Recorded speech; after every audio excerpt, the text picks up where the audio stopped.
I know Democrats and liberals and blue MAGA are going to get really triggered by this video because it's criticizing your queen, trigger warning. But if you don't want to see any criticism of Democrats, just scroll. I am not seeing nearly enough conversation about what happened yesterday on The View. Kamala Harris went on The View yesterday and said that she would put a Republican in her cabinet. And for those of you who don't understand, and a lot of you liberals should understand this because you spent the last week lecturing people on how stupid they are because they don't understand that it's Congress that controls the purse strings and they're the one that appropriates money. So you should know that when it comes to the president, one of the main things that they do have control over is foreign policy. Yes, Congress are the ones that pass bills. They're the ones that control the money. But when it comes to what the president has the most direct control over, you should be looking at where their foreign policy is because they can control a lot just from the executive branch. And by the way, when they really want something, they can often just go around Congress, like Biden did when he wanted to give even more money to the Israeli regime. Listen, I plan on having a Republican in my cabinet. You asked that list. Yeah,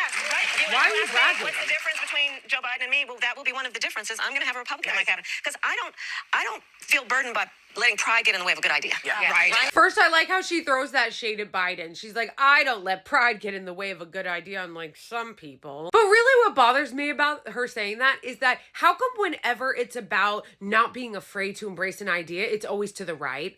You know, Democrats are never like, you know what? I'm not afraid to step into the controversy of saying that I'm going to stand up for Medicare for all. It's never anything progressive. It's always, I'm not afraid to step into an uncomfortable position that might be unpopular, and I won't let pride get in the way, so I'm going to put a Republican in my cabinet.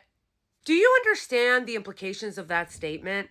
Not only is it infuriating, because when was the last time you saw a Republican president be like, you know what, I really want to be bipartisan, so I'm going to put a lib in my cabinet. I'm going to put a Democrat in my cabinet. It never happens. Never happens. It would never happen. Republicans will barely win. They'll like eke out a win because of the Electoral College and won't even win the popular vote, and they'll be acting like they've got a fucking mandate on the whole country. They waltz in there with the most confidence being like, everybody loves us. Everyone wants us to govern in the most right-wing extreme way possible. And then Democrats will get elected with the popular vote and people will be telling them they want them to be progressive and they'll be like running as fast as they can to the right. Running as fast as they can to appease the Republicans. I don't know why you're bragging about this. We don't need Republicans in your administration for it to already be too fucking conservative. Because if she's gonna govern anything like Biden has, and I'll show you in a second where she makes clear that she's not gonna do anything different, then you don't need a Republican in their name because Biden, specifically when it comes to the executive branch and foreign policy, is already governing like a right-winger. It's gonna be interesting to see how blue MAGA libs try to defend this one because one of the things that they're always yelling at people about is how we need to have Kamala Harris and Democrats in charge because the Republicans are so fucking dangerous to the country. I think Republicans are dangerous to the country. Do you? Because why do you want to have one in your fucking cabinet? And you know it's not going to be some moderate because you know who's embraced this campaign?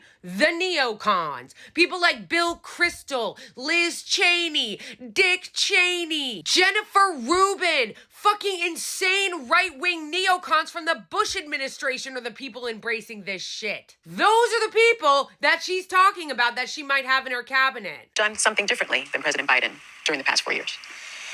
There is not a thing that comes to mind in terms of, and I've been a part of most of the decisions that have had impact. Nothing? Nothing? Why, from a political standpoint, would you just not say that you would change something? And don't say it's because, oh, well, she couldn't throw Biden under the bus by saying she would do things. Why? She just threw him under the bus a minute ago. She had no problem throwing him under the bus when she said she was going to have a Republican in her cabinet. So why not throw him under the bus now? And I'm not pretending like Biden didn't do anything good during his administration, okay? I know that there are some leftists that are like, oh, we hate the Democrats, so every single thing that they do is bad. No, Biden did do some good things in his administration. His labor relations board, for instance, was very good. Lena if the FTC was, for instance, very good. Capping the prices on some prescription drugs for seniors, good. But you're really gonna say you wouldn't do anything different? Not on Gaza?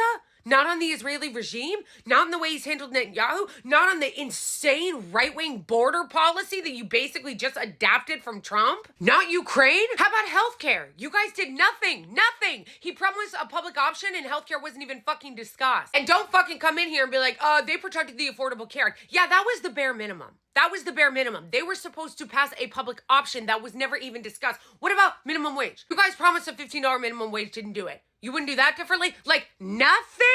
Blue MAGA libs, Democrats, liberals, I need you to come out and explain to me why this is acceptable. Because it's one thing to be like, oh, well, you know, we let people speak at the convention because we want to try to get moderates, which just means right-wingers. But you're going so far as to say you're going to put one in your cabinet? In your cabinet to make decisions for the country.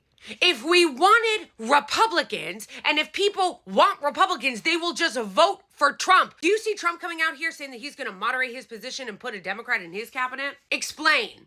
Explain how this is acceptable and defensible. Because your whole thing is Republicans are dangerous. And that's why Trump can't win. That's why Republicans can't win. So why the fuck is she trying to normal wash them?